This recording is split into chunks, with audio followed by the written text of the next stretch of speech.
ते पात्रम् सनवित्तमिन्द्रविभासो मेनाशदक्रतो पूर्ण आहावो मधिरस्य मध्वोऽयम् विश्वजितविहर्यन्ति देवाः जिगित्वामिन्द्रवृथा जनासो हितप्रयसो वृषभक्वयम् ते अस्माकम् ते मधुमत्तमानीमा भूवन् सवनातेषु हर्य रत इन्द्रपूर्याणि प्रणूनम् वीर्यावोचम् प्रथमा कृतानि सदीनमन्युरस्रथायो अद्रिम् सुवेदनामगृणोर्ब्रह्मणेका निषदीय गणपते गणेषु त्वामाहुर्विप्रथमम् कवीनाम् न ऋते त्वत्क्रियते किञ्चनारे महामत्कम् मघवम् चित्रमर्च अभिख्यानो मघवन्नाधमानान् सखे बोधिवसुपते सखीनाम् रणम् कृधिरणगच्छत्यधृष्मा भक्ते चिता भजा राजे अस्मान् तमस्यज्या वा पृथिवी सचेतसा विश्वेभिर्देवैरनुसुष्ममावताम् यदैकृन्वानो महिमानमिन्द्रियम् वीत्वी सोमस्य क्रतुमाम् अवर्धत तमस्य विष्णुर्महिमानमोजसा सुन्दधन्वान् मधुनो विरप्सते देवेभिरिन्द्रो मघवा सजावभिर्वृत्रम् जघन्वान् अभवद्वरेण्यः वृत्रेण यदहीना बिभ्रदायुधा समस्थितायुधये संसमाविदे विश्वे ते अत्र मरुदः सहत्मनामध्वन्नुग्रमहिमानमिन्द्रियम् विज्ञान एव व्यबाधतस्पृहः प्रापश्यद्वीरो अभिपुंस्यम् रणम् अवृश्चलद्रिमवसस्य तस्रजदस्तभ्रान्नागम् स्वपश्ययाः पृथम् आदिन्द्रः सत्यादवीषीरपत्यदवरीयोज्यावाः पृथिवी अबाधत अपाभरदृषितो वज्रमायसम् श्रेमम् मित्राय वरुणाय दासुषे इन्द्रस्यात्रतवीषेभ्यो विरप्सिनर्घायतो आरम्भयन्तमन्यवे वृत्रम् यदुग्राव्यवृश्चतो जसापो बिभ्रतम् तमसा परीवृतम् या वीर्याणि प्रथमानि कर्त्वा महित्येभिर्यतमानौ समीयतुः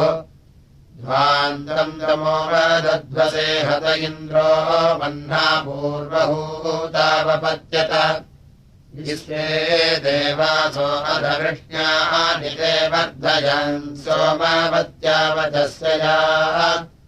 रद्धम् रद्धमहिमिन्द्रस्य हन्मनाग्निर्नजम्भैः स्पृष्वन्नमावयत्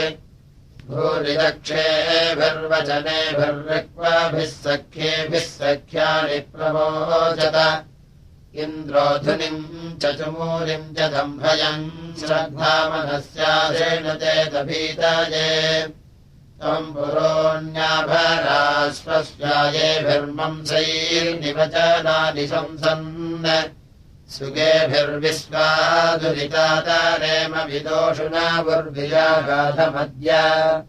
धर्मासमन्दात्रिवृतम् यापदस्तयोर्जुष्टिम् मादरिष्वा जगाम इन्द्रस्मज्योतिधीषाणा अवेषन् विदुर्देवाः सहसा मानमर्कम् तिस्रो देष्ट्राय निर्वृतिरुपासते दीर्घश्रुतो विहिजानन्ति वह्नायः तासाम् निजिज्ञः कवयो निदानम् परेषु यागुह्येषु व्रतेषु चतुष्कपर्दायुपतिः सुपेशाः घृतप्रतीका वयुनाः निवस्ते तस्याम् सुपर्णानिषेदधुर्यत्र देवादधिरेभाः गधेयम् एकः सुपर्णः स समुद्रमाविवेशस इदम् विश्वम् भुवनम् विचष्टे तमम् वाकेन मनसा पश्यमन्ति तस्तम् मातारेभि सबूरेभि मातरम् सुवर्णम् विप्राः कवयो वचोभिरेकम् सन्तम् बहुधा कल्पयन्ति छन्दांसि जदधतो अध्वरेषु गृहान् सोमस्य विमते 12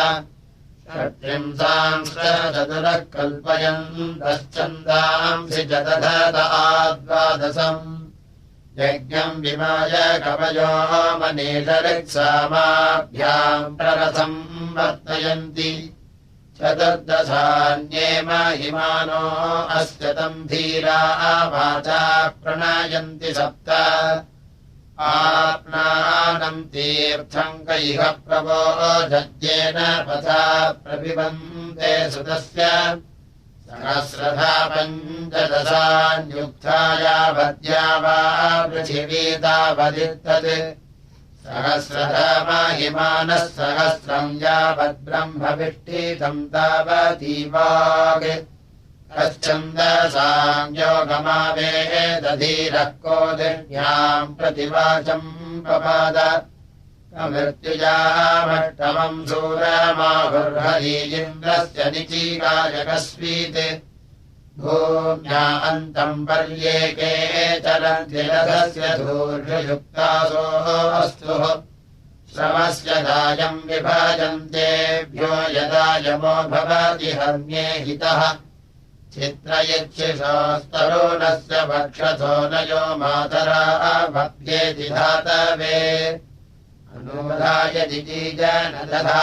जनुमवक्ष सद्यो महीधूत्या अञ्चरन् अग्निर्हनामाधायिदन्नपस्तमस्संयोमनाः युवते भस्मनादता प्रमुरा जुह्वा स्वध्वरजिनो न प्रोधमानो जवसे वृषा तम् गोविन्नदृषदम् देवमन्धस इन्द्रम् प्रोथम् तम् प्रपपन्तमर्णवम् आसावन्निन्न शोचिषा विरप्सिनम् महिव्रतम् न सरजन्तमध्वनः वियस्य ते द्रयसानस्य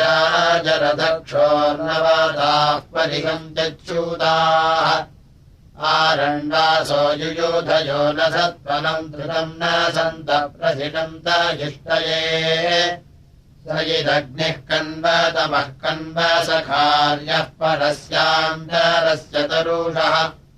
अग्निः पाजुगृणतो अग्निः सूरीनग्निर्ददातु तेषाममोनः वाजिन्तमायसख्यसे सुपित्रेषुश्चवानो अनुजातवेदसे अनुद्रेषिज्योतिषतापरम् सदे महिन्द्रमायधन्वनेदविष्यते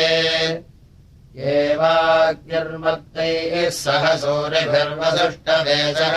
सूनरो नृभिः निमित्रासो न ये सुधीतारिताय भोज्याभो नद्युम्नैरभिसन्धिमानुषान् ऊर्जो न वात्सहसा मन्निधित्वोपस्तुतस्य वन्दते वृषावाक् त्वाम् सोढामत्वया सुवीराद्राघीयायुः प्रतरम् दधानाः इति त्वाग्ने वृष्टिहव्यस्य पुत्रावुपस्तुता सर्षयो वोचन् तांश्च पाहि गृणतश्च सूरीन्वषट्वषलित्यूर्ध्वासो अनक्षन्नमो नमलित्यूर्ध्वासो अनक्षन् विभासोमम् महत इन्द्रियाय पिबाधृत्राय हन्तवेशविष्ट त्रिकाराये सवसे हूयमानः पिबमद्धस्त्रिपदिन्द्रावृषस्व अस्य विवक्षुपदः प्रस्थितस्येन्द्रसोमस्य परमासुतस्य स्वस्ति रामनसा मादयस्वार्वाचीनो रेवते सौभगाय ममत्तत्त्वा दिव्यः सोम इन्द्रममत्तु यः सूयते पार्थिवेषु ममत्तुजेन परीवश्च कर्थ ममत्तुजेन निर्विनाशि शत्रून् आद्विवर्गा अभिनो यात्विन्द्रो वृषाहरिभ्याम् परीक्षिक्तमन्धाः द्रव्यासुतस्य प्रभृतस्य मध्वः सत्राखेताः मरुसः वृषस्व निदिग्मानि भ्रासयन् भ्रास्यान्यवस्थिरादनुगियातु यूनाम् उग्राय चेसवोपलम् ददामि प्रतीत्या शत्रोन्विगदेषु वृश्च या अर्ययिन्द्रदमिभिस्रभांस्योजस्थिरेव धन्वनोऽभिमातीः अस्मद्रग्वा वृधानः सहोभिरनीभिष्टस्तन्वम् वा वृधस्व इदम् हविर्माघवन्तुभ्यम् रातम् प्रतीशम् रामघृणानोऽनुभाय तुभ्यम् सुतोमाघवन्तुभ्यम् पक्वो ओद्धीन्द्रविभजप्रस्थितस्य अद्धीदिन्द्रप्रस्थिते माहवीम् शितनो दधिष्वपचतोदसोमम् प्रयस्वन्तः प्रतिहर्यामसित्वा सत्याः सन्तु यजमानस्य कामाः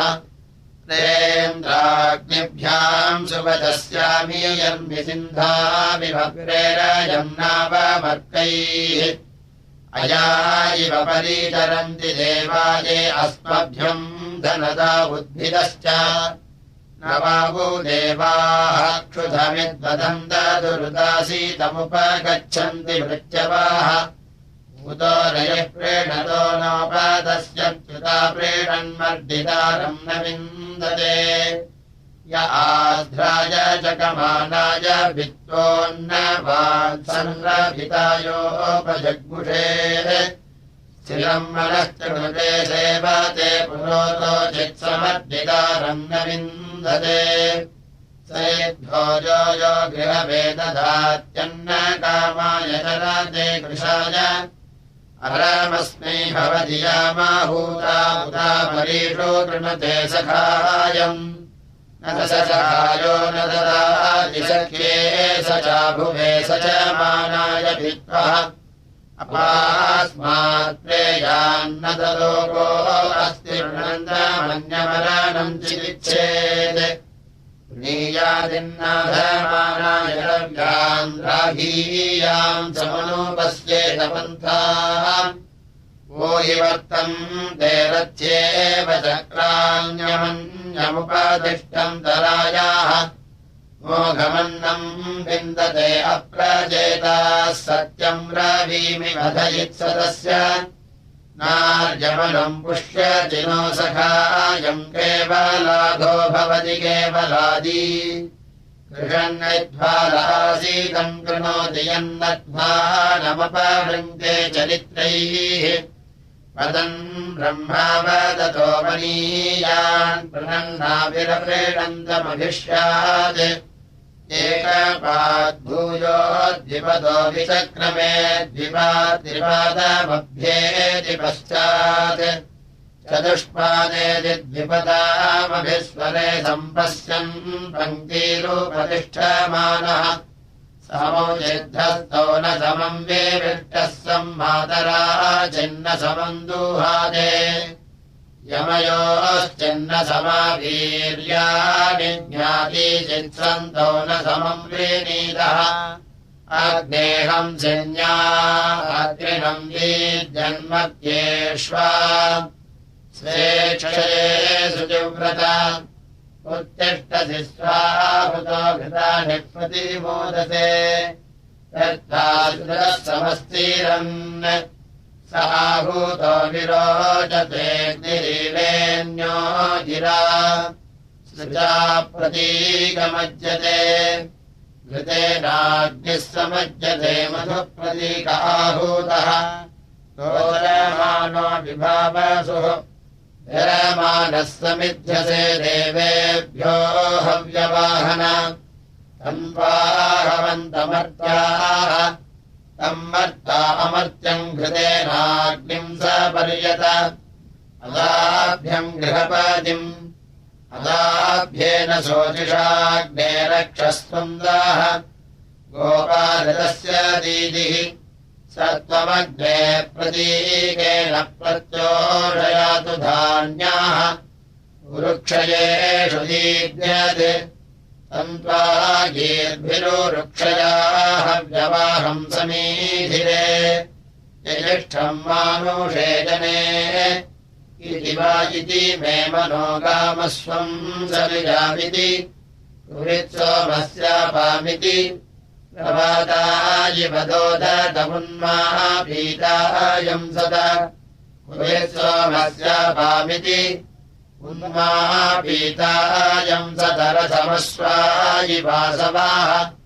कुवित्सोमस्यापामिति उकामामतिरस्थितभाश्रापुत्रमिव प्रियम् कुवित्सोमस्यापामिति अहम् दष्टेव बन्धुरम् पर्यचामि हृदामतिम्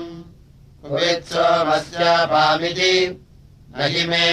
अक्षिपच्छनाच्छान् स्वपञ्चकृष्टयाः कुवित्सोमस्यापामिति न हि मे रोदसी उभे अन्यम् पक्षम् च न प्रति कुवित्सोमस्यापामिति अभिद्याम् महिना भूपमभीमाम् पृथिवीम् महीम् कुवित्सोमस्यापामिति अन्दाहम् पृथिवीमिमाम् निदधानीह वेहवा कुवित्सोमस्यापामिति ओषवित्पृथिवीमहम् जङ्घनानीह वेहवा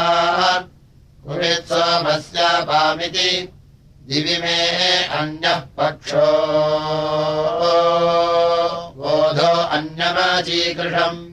कुवित्सोमस्यापामिति अहमस्मि महामहोऽभिलभ्यमुदीषितः कुवित्सोमस्यापामिति गृहो याम्यरम् कृतो देवेभ्यो हव्यवाहनः कुवित्सोमस्यापामिति दरिद्रम् नो अपि वादयमनाः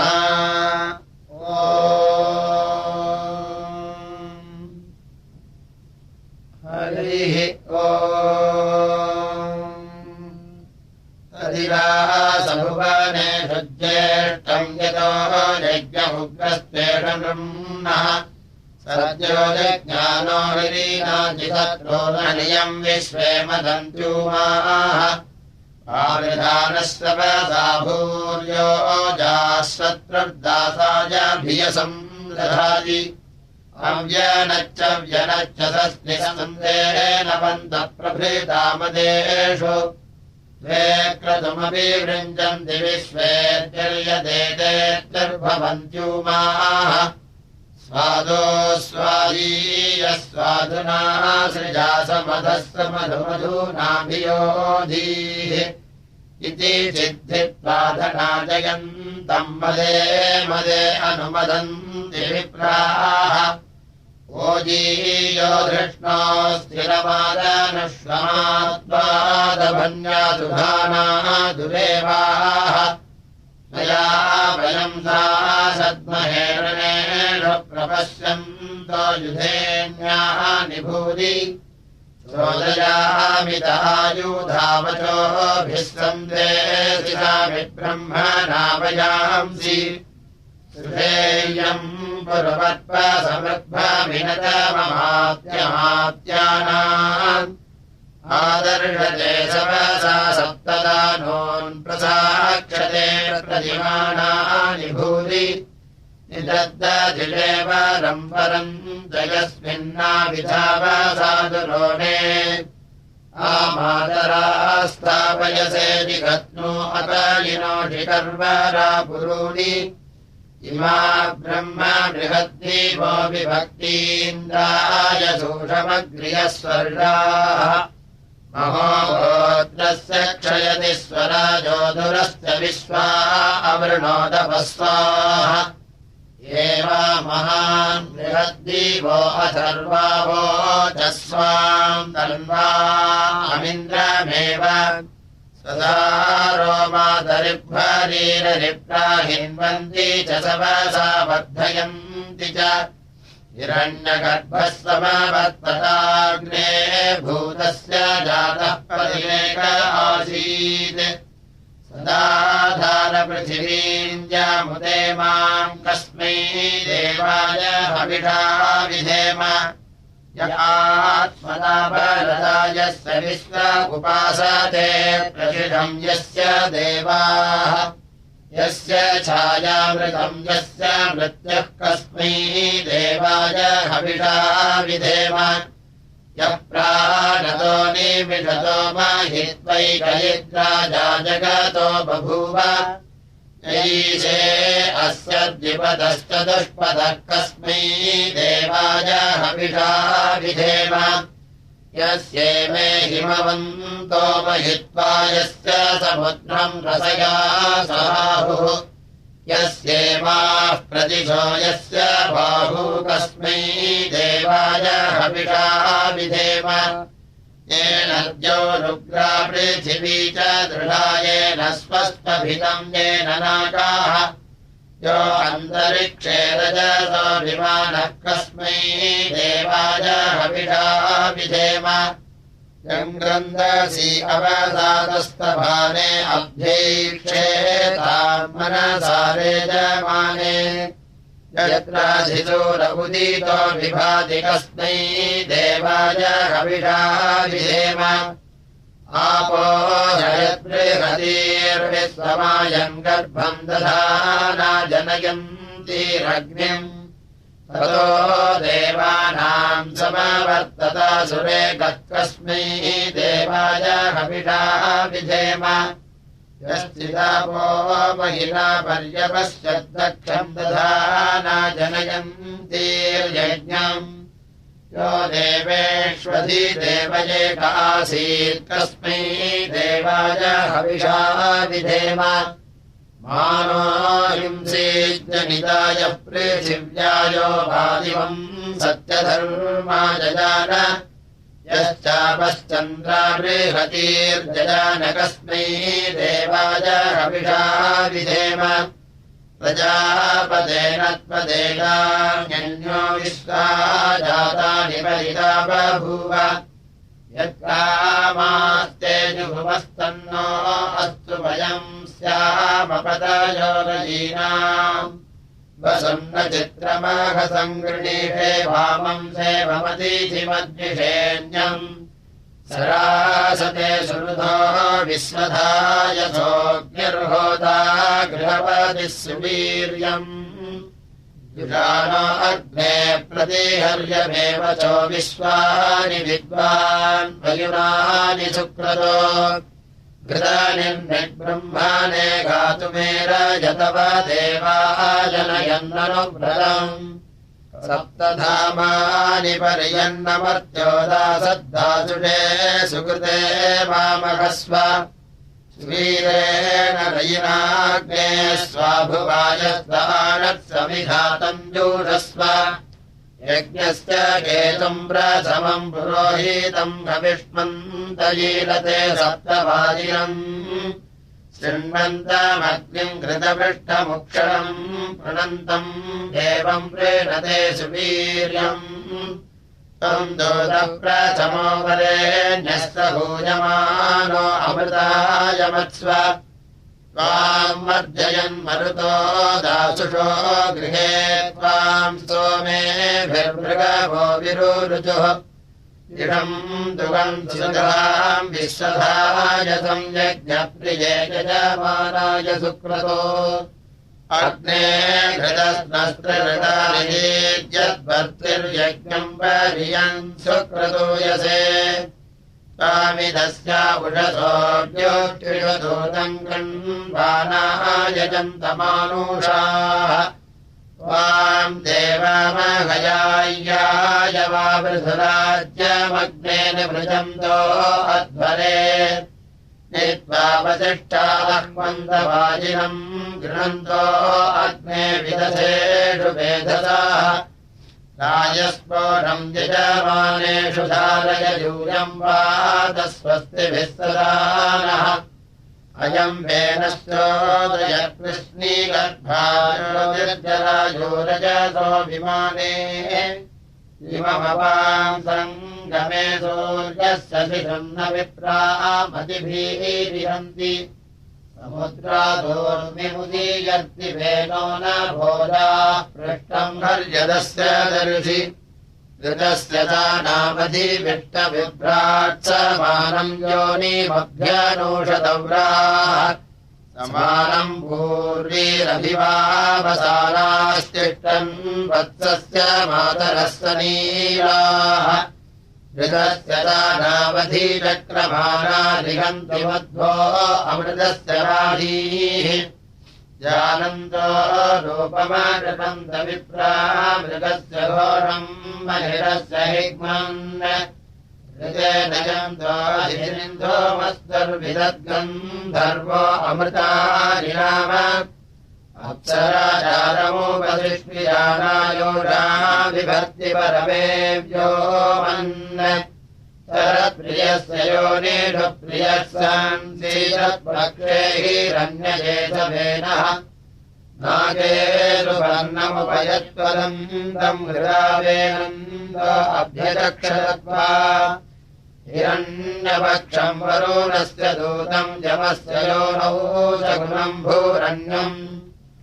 ऊर्ध्वगन्धर्वो अधिनागे अस्तात् प्रत्यम् चित्रा बिभ्राजस्यायुधानि वसानो अक्रम् सुरभिम् कृशेकम् स्वा अर्णनाम जनत प्रियाणि रक्षस्तमुद्रमभियज्जिगाधिपः सङ्क्रद्धस्य रक्षसाभिधन्वन् भानुश्चुक्रेण सोतिषा जगानस्तृतीये चक्रे रजसि प्रियाणि इमन्नो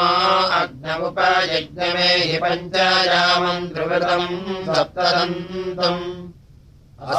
असोहव्यवारुदनः पुरो राज्योगेव दीर्घम् दमासयिष्टाः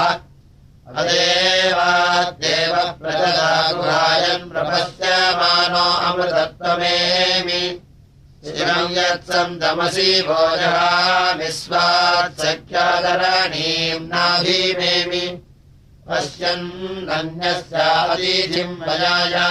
ऋतस्य रामविमीमे कुरूनि शंसामि विप्रे असुराय सेवामयज्ञियाद्यज्ञियम् भागमेमि बह्वीस्तमा अकरमन्तरस्मिन्निन्द्रम् वृणानः पितरम् जहामि अग्निस्वमवरुणस्तेच्च वन्दे पर्यावद्भाक्रम् ददाम्यायन् निर्माया उद्वे असुरा अभूवन्त्वम् च मा वरुणकामयासे ऋतेन राजन्नरेदम् विभिञ्जन् मम राष्ट्रस्याधिपत्यमेहि इदम् स्वरिदमिदा सवाममयम् प्रकाशपूर्वा अन्तरिक्षम् अनावभृत्नम् निरेहि सोमहविश्वासन्तम् हविषा यजाम कविः कवित्तादिविरूपमास जलप्रभूतिवरुणो निरवश्रेयते क्षेमम् गण्वाना जनायो न सिन्धवस्तास्य वर्णम् सुजायो परिभ्रति तास्य ज्येष्ठमिन्द्रियम् सजन्ते तायीमाक्षेति स्वदया मदन्तीः तायीम् विशो न राजानम् वृणानाभिभत्सु वो अपवृत्रादतिष्ठन् विभत्सूनाम् सयुजम् हंसमाहुरपाम् दिव्यानाम् सख्येचरम् तम् अनुष्टुभवनो चक्षूर्यमानमिन्द्रन्यशक्यः कवयो मनीषा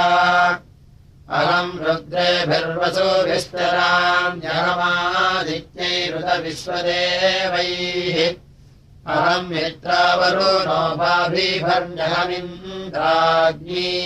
अहमश्विनो भा अहम् सोममाहनसम् बिभर्म्यहम् द्रष्टारमुतभूषणम् भगम् अहम् ददाभिद्रवीणम् हविष्मदे सुप्राव्ये ये यजमानाय सुन्वते अहम् राष्ट्री सङ्गमजीवसूनाम् प्रथमायज्ञियानाम् ताम् मा देवाव्यदधः पुरुत्रा भूरिश्छात्राम् भूर्या वेशयन्ति मयासो अन्नमत्तियो विपश्यति यः प्राणीति ययीम् शृणोत्युक्तम् अमन्तवो मान्त उपक्षियन्ति श्रुतिश्रुतश्रद्धिवन्ते वदामि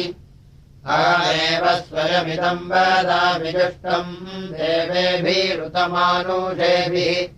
यम् कामयेतन्तमुग्रम् क्रीणोमिदम् ब्रह्माणम् तमृढिम् तम् सुमेधा अहम् रुद्राय धनुरातनोमि ब्रह्मद्विषे सर्वेऽहम् तवावु अहम् जनाय समदम् कृणोम्यहम् जावा पृथिवी आविवेश अहम् दूरे पितरमस्य मूर्धन्वमयोनिरप्स्वा अन्तः समुद्रे ततो विदृष्टे भुवनानुविश्वोदामून्द्याम् वक्ष्मणोपस्पृशामि अहमेव वात इव प्रवाम्यारभमाना भुवनानि विश्वा परो दिव परजेन पृथिव्यैरवति महिला सम्बभूव न समम् गो न दुरितम् देवासो अष्टमर्त्यम् सजोषसो यमर्यमामित्रोदयन्ति वरुणो अधिद्विषाः तद्धिवयम् व्रीणीमहे वरुणमित्रार्यमन् येनानिरङ्गसो यूयम् पाथनेता च मर्त्यमधिद्विषाः तेनोनम् नो यमूये वरुणो मित्रो अर्यमा न यष्टावुनो नेषनिपर्षिष्ठावुनः पर्षण्यधिद्विषाः यूयम् विश्वम् परिभास वरुणो मित्रो अर्यमा युष्माकम् सर्वाणि प्रिये स्याम सुप्रणीतयो दिद्विषाः आदित्यासो अधिसृतो वरुणो मित्रो अर्यमा उग्रम् मरुद्भिरुद्रम् भुवेमेन्द्रमग्निम् स्वस्तये दिद्विषाः नेतारभूषणस्थिरो वरुणो मित्रो अर्यमा अधिविश्वानिदुरिता राजानश्चर्षणीनामधिद्विषाः सुरमस्मभ्यमूतये वरुणो मित्रो अर्यमा शर्म यच्छन्तु सप्रथ आदित्यासो यदीमहे अधिद्विषाः यथा हत्यद्वसवो गौर्यम् यत्परिषिताममुञ्जता यजत्राः एवोष्वा अस्मन्मुञ्जताव्यम् हप्रतार्यग्ने प्रधरन्नायुः ताद्देव्यक्षदा यदि पुरुत्रा देव्या अक्षभिः विश्वा अधिश्रियोधित ओर्वप्रामत्यानिवतो देव्यो उद्वराः ज्योतिषा बाधते तमाः निरस्वता नमस्कृतोषसम् देव्या यति अपेदुहासते तमाः सा नो अद्य यस्या भजम् निधेयावन्न विक्ष्महि वृक्षेण वसतिम् वयाः निग्रामासो अवीक्षत निबध्वन्तो निभक्षिणाः निश्येनासच्चिदर्थिनाः यावया भृत्या अमृतम् यवयस्तेन मूर्म्ये अथानस्तुतरा भव उपभापेऽपि सप्तमः कृष्णम् यत्तमस्थित पुनरिणेव यातय उपदेगादिवाकरम् वृणेष्वदूहितर्दिवः रात्रिस्तोमन्न जिज्ञुषे आरात्रिपार्थिवम् रजः पितरः प्रायुधामाभिः दिवस्तदाम् त्रिबृहति वितिष्ठदात्वेषम् वर्तते तमाः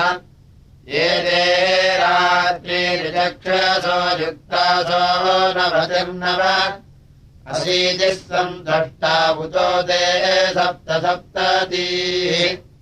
रात्रीम् प्रपद्ये जननीम् सर्वभूतनिवेशनीम् भद्राम् भगवतीम् कृष्णाम् विश्वस्य जगतो नीशाम् संवेशनीम् संयमिनीम् ग्रहनक्षत्रमालिनीम् प्रपन्नोऽहम् शिवाम् रात्रीम् भद्रे पारमसीमहि भद्रे पारमसीमह्यो नमः स्तोष्यामि प्रयतो देवीम् शरण्याम् बह्वजप्रियाम् सहस्रसंहिताम् दुर्गाम् जातवेदसे सुनवामसोमम् शान्त्यर्थम् तद्विजातीनाम् ऋषिभिः सोमपाश्रिताः ऋग्वेदे त्वम् तमुत्पन्नाराति यतो निदहादिवेदाः ये त्वाम् देवि प्रपद्यन्ति ब्राह्मणाः व्यवहनीम् अविद्या बहुविद्या वासनः परिषदति दुर्गाणि विश्वा ये अग्निवर्णाम् शुभाम् सौम्याम् कीर्तयिष्यन्ति ये द्विजाः ताम् सारयति दुर्गाणि नावेव सिन्धुम् दुरितात्यग्निः दुर्गेषु विषमे घोरे सङ्ग्रामे रिपुसङ्कटे अग्निचोरनिवारेषु दुष्टग्रहनिवारिण्यो नमः दुर्गेषु विषमेषु त्वम् सङ्ग्रामेषु वरेषु च मोहयित्वा प्रपद्यन्ते तेषाम् मे अभयम् कुरु तेषाम् मे अभयम् कुर्वोन्नमः केशिनीम् सर्वभूतानाम् पञ्चमीति च नाम च सा माम् समानिशा देवी सर्वतः परिरक्षत्वोन्नमः तामग्निवर्णाम् तपसा ज्वलन्तीम् वैरीरोचनीम् कर्मफलेषु जुष्टाम् दुर्गाम् देवी दुर्गेषु स्थानेषु सन्नो देवीरभिष्टये य इमम् दुर्गास्तवम् पुण्यम् रात्रौ सदा पठेत् रात्रिकुशिकशोभरो रात्रिर्वा भारद्वाजी रात्रिस्तवो गायत्री रात्री सूक्तम् जयेन् निर्जम् तत्कालमुपपद्यते लोकयातुम् शिशुलोकयातुम् जहिष्वयातमुदकोकयातुम् सुपर्णयातमुद गृध्रयातुम् दृषदेव प्रमृण रक्ष इन्द्र विसङ्गवृष्टिमम् ऋणम् पिशाचीमिन्द्रसंवृण सर्वम् रक्षो निबर्हय हिमस्य त्वा जरायो नासारे परिव्ययामसि उदहृतो हि नोधियोग्निर्ददातु भेषजम् शीतहृतो हि नोधियोग्निर्ददातु भेषजम् अन्तिकामग्निमजनजदूर्वादस्सु सुलागमत् अजातपुत्रभक्षाया हृदयम् मम दूयते विपुलम् वनम् बह्वाकाशम् जरजातवेदः कामाय माम् च रक्षपुत्राम् शरणमभूत्तव लिङ्गाक्षरो हिरग्रीव कृष्णवन्न नमोऽस्तु ते अस्मान्निबर्हरस्येनाम् सागरस्योर्मयो यथा इन्द्रः क्षत्रम् ददातु वरुणमभिषिञ्चतु सत्रवो निधनम् जान्तु जयत्वम् ब्रह्मतेजसा कपिलजटीम् सर्वभक्षम् चाग्निम् प्रत्यक्षदैवतम् वरुणम् च पशाम् जग्रे मम पुत्रान् सरक्षतु मम पुत्रान् सरक्षत्वोन्नमः साग्रम् वर्षसकलम् जीव विवखादचमोदज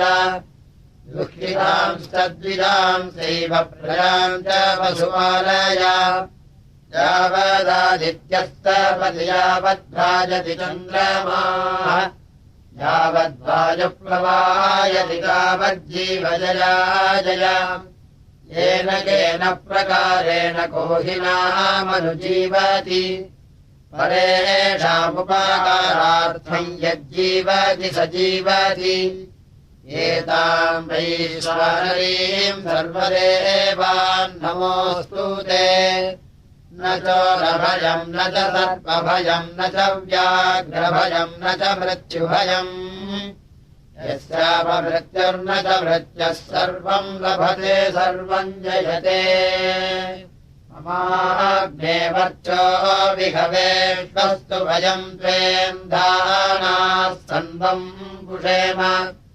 मह्यम् नमन्ताम् प्रतिभश्चदस्रस्त्वयाध्यक्षेण पृथना जयेम मम देवाविहवे सन्तु सर्व इन्द्रवन्तो मरुतो विष्णोरग्निः ममान्तरिक्षमुरुलोकमस्तु मह्यम् वातः पवताम् कामे अस्मिन् मयि देवाद्रवीणमायजन्ताम् मय्यासीरस्तु मयि देवहूतिः दैव्याहोतारो मनुषन्तपूर्वेरिष्टास्यामतन्वाः सुवीराः मह्यम् यजन्तु मम यानि हव्याकूतिः सत्यामनसो मे अस्तु येनो मानिकाम् कथमच्छनाहम् विश्वे देवासो अधिवोचतानः देवीशरुर्वीरुणः कृणोत विश्वे देवास इह वीरयध्वम् माहात्महि प्रजया मातरोभिर्मारधामद्विषते सोमराजन् अग्ने मन्यम् प्रतिरुदम् परेषामदब्धो गोपाः परिपाहिनस्त्वम् रत्यञ्चोऽयन्तु निगुलः पुनस्ते एवैषाम् चित्तम् प्रबुधाम् विनेशत् धाताधातॄणाम् भुवनस्य यस्पतिर्देवम् त्रातारमभिमातिषाहम् इमम् यज्ञमश्विनो भा बृहस्पतिर्देवाः पान्तु यजमानम् यर्थात् पुरुष्यता नो महिषः सर्वयम् तदस्मिन् हवे पुरुहूतः पुरुक्षुः स नः प्रजायीहर्यस्वमृळयेन्द्रमानो रीरिषोमापरादाः येन सपत्ना अपदे भवन्तीन्द्राग्निभ्यामवबाधामहेतान् वसवो रुद्रा आदित्यावुपरिस्पृशम् मोग्रम् चेत्तारमय